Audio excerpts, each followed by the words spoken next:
नमस्कार, मैं डॉक्टर विजय शुक्ल और आप देख रहे हैं न्यूज ट्रे। 26 जनवरी 1950 भारत के इतिहास में केवल एक तारीख नहीं थी, वह एक मानसिक और नैतिक मोड़ था। उस दिन देश ने यह स्वीकार किया कि अब सत्ता किसी व्यक्ति, वंश या दल की नहीं होगी, बल्कि एक लिखित, सार्वजनिक और सामूहिक सहमति की होगी, जिसे संविधान कहा गया। यह संविधान केवल कानूनों का संग्रह नहीं था, बल्कि उस भय का दस्तावेज भी था जिसे भारत ने औपनिवेशिक शासन में जिया था, और उस उम्मीद का भी जिसे उसने स्वतंत्रता के साथ जोड़ा था। संविधान निर्माताओं को यह भ्रम नहीं था कि लोकतंत्र स्वाभाविक रूप से टिक जाएगा।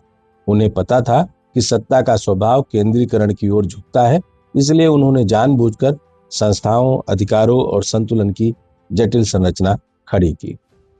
गणतंत्र का अर्थ केवल यह नहीं था कि अब राजा नहीं होगा, उसका अर्थ यह था कि सत्ता की हर इकाई, कार्यपालिका, विधायिका, न्यायपालिका एक दूसरे में सीमित होंगी। संसद सर्वशक्तिमान नहीं होगी, सरकार अस्थायी नहीं होगी और बहुमत को भी संविधान के अधीन रहना होगा। इसी सोच के कारण मौलिक अधिकार दिए गए, अल्पसंख्यकों की सुरक्षा लिखी गई, संघीय ढांचा स्वीकार किया गया और न्यायपालिका को स्वतंत्रता दी गई। गणतंत्र दिवस इसी स्वीकृति का सार्वजनिक उत्सव था कि भारत ने खुद पर नियंत्रण स्वीकार किया है। शुरुआती वर्षों में इस विचार की झलक व्यवहार में भी दिखती थी। जवाहरलाल नेहरू की लोकप्रियता निर्विवाद थी, फिर भी संसद में सवाल होते थे, असहमति खुलकर रखी जाती थी और प्रधानमंत्री स्वयं आलोचना को लोकतंत्र की प्राणवायु कहते थे। पहले आम चुनावों में कांग्रेस का वर्चस्व था, लेकिन वह वर्चस्व पूर्ण समर्पण में नहीं बदला। प्रेस अपेक्षाकृत स्वतंत्र था, अदालतें सरकार के खिलाफ फैसले देने से नहीं झिझकती थी और सेना को स्पष्ट रूप से नागरिक सत्ता के अधीन रखा गया। गणतंत्र दिवस की परेड भी इसी संतुलन का प्रतीक थी। शक्ति का प्रदर्शन नहीं, बल्कि शक्ति पर नियंत्रण का संदेश। लेकिन लोकतंत्र कोई स्थिर व्यवस्था नहीं है। जैसे जैसे सत्ता का अनुभव गाढ़ा होता है, वैसे वैसे उसे अस्थायी बनाने की इच्छा भी जन्म लेती है। 1950 और 60 के दशक में ही इसके शुरुआती संकेत दिखने लगे थे। पहला संविधान संशोधन, अभिव्यक्ति की स्वतंत्रता पर सीमाएं और सरकार को उचित प्रतिबंध लगाने की शक्ति, यह सब लोकतंत्र की मजबूती के नाम पर किए गए ऐसे कदम थे जिनमें भविष्य के खतरे छिपे थे।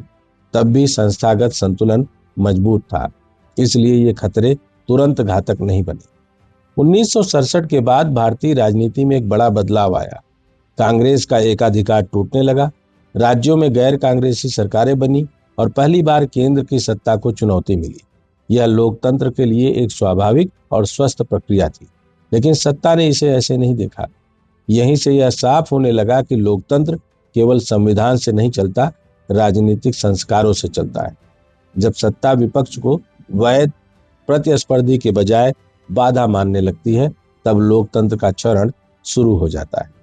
यह चरण 1975 में अपने चरम पर पहुंचा। आपातकाल केवल एक संवैधानिक घोषणा नहीं था, वह सत्ता की उस मानसिकता का विस्फोट था जो असहमति को अस्तित्व के लिए खतरा मानती है। मौलिक अधिकार निलंबित कर दिए गए, प्रेस पर सेंसरशिप थोप दी गई, विपक्षी नेताओं को जेलों में डाल दिया गया और न्यायपालिका पर अभूतपूर्व दबाव बनाया गया। विडंबना यह थी कि यह सब संविधान के भीतर रहकर किया गया।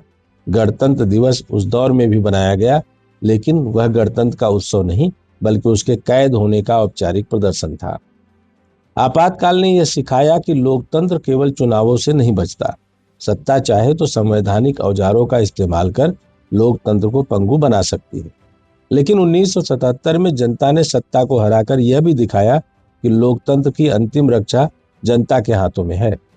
यह भारतीय गणतंत्र का सबसे उजला क्षण था। दुर्भाग्य यह रहा कि यह सबक अस्थायी नहीं बना। 1980 के दशक में सत्ता फिर केंद्रित होने लगी। बहुमत को नैतिक वैधता समझ लिया गया और संस्थाओं को धीरे धीरे राजनीतिक औजार बनाया जाने लगा। राज्यपालों की भूमिका निष्पक्ष संवैधानिक संरक्षक की जगह राजनीतिक एजेंट की होती गई। राष्ट्रपति शासन का इस्तेमाल राज्यों को अनुशासित करने के लिए होने लगा। संसद में बहस की जगह संख्या बल ने ले ली। लोकतंत्र जीवित था, लेकिन उसकी रीढ़ पर लगातार दबाव डाला जा रहा था। 1990 का दशक भारतीय लोकतंत्र के लिए विरोधाभासों का दौर था। एक ओर राजनीतिक अस्थिरता थी, सरकारें गिरती बनती थी, प्रधानमंत्री पूरे कार्यकाल पूरे नहीं कर पा रहे थे। दूसरी ओर लोकतंत्र सांस ले रहा था, गठबंधन सरकारों के दौर में कोई एक व्यक्ति या दल सर्वशक्तिमान नहीं था। संसद में बहस होती थी, विपक्ष की भूमिका महत्वपूर्ण थी और मीडिया अपेक्षाकृत निर्भीक था। न्यायपालिका ने भी कई बार सत्ता की उसकी सीमाएं याद दिलाई। गणतंत्र दिवस कम भव्य था लेकिन अधिक अर्थपूर्ण। घोषणाएं कम थी, आत्मसंयम अधिक था।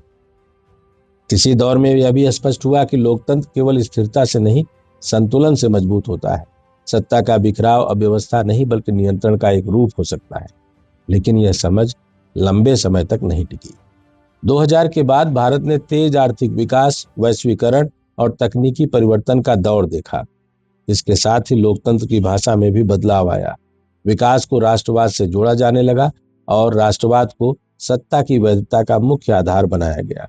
धीरे धीरे यह धारणा बनने गई कि मजबूत नेतृत्व के मजबूत संस्थाएं नहीं बल्कि कमजोर असहमति जरूरी है। 2014 के बाद यह धारणा एक स्पष्ट राजनीतिक परियोजना में बदलती दिखाई दी। लोकतंत्र के ढांचे को तोड़ा नहीं गया बल्कि उसे भीतर से पुनर्गठित किया गया। संसद औपचारिक रूप से सक्रिय रही लेकिन विधेयकों पर चर्चा का समय लगातार घटता गया। कई महत्वपूर्ण कानून बिना व्यापक बहस के पारित हुए। अध्यादेशों का इस्तेमाल बढ़ा। संसदीय समितियों की भूमिका सीमित हो गई। विपक्ष की आवाज को व्यवधान कहा जाने लगा। मीडिया का बड़ा हिस्सा सत्ता के साथ खड़ा दिखने लगा। आलोचना को राष्ट्र विरोधी, सवाल को नकारात्मक और असहमति को साजिश की तरह प्रस्तुत किया जाने लगा। यह वह दौर था जब लोकतंत्र का बाहरी ढांचा मजबूत दिखने लगा। चुनाव हो रहे थे, अदालतें काम कर रही थी, संसद चल रही थी, लेकिन भीतर से आलोचना और संवाद की जगह सिकुड़ती जा रही थी। गणतंत्र दिवस भी इस परिवर्तन का प्रतीक बनता गया। यह संविधान की आत्मा पर विचार का दिन कम और सरकार की उपलब्धियों के प्रदर्शन का दिन अधिक बन गया। परेड में भव्यता बढ़ी, तकनीक और सैन्य शक्ति का प्रदर्शन बढ़ा, लेकिन नागरिक अधिकारों, सामाजिक न्याय और संस्थागत स्वतंत्रता पर सार्वजनिक विमर्श कम होता गया। संविधान का उल्लेख भाषणों में होता रहा, लेकिन उसकी मूल भावना, सत्ता पर संदेह, धीरे धीरे अनुपस्थित होती गई। 77वें गणतंत्र दिवस पर भारत एक विचित्र द्वंद्व में खड़ा है। एक और दुनिया का सबसे बड़ा लोकतंत्र होने का गर्व है, दूसरी ओर यह असहज सच्चाई कि लोकतंत्र को कमजोर करने की कोशिशें अब अपवाद नहीं बल्कि रुझान बन चुकी हैं।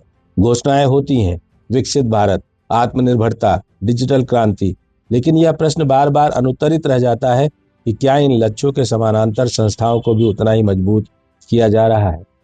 इतिहास बताता है कि लोकतंत्र कभी एक झटके में खत्म नहीं होता, उसे धीरे धीरे कमजोर किया जाता है।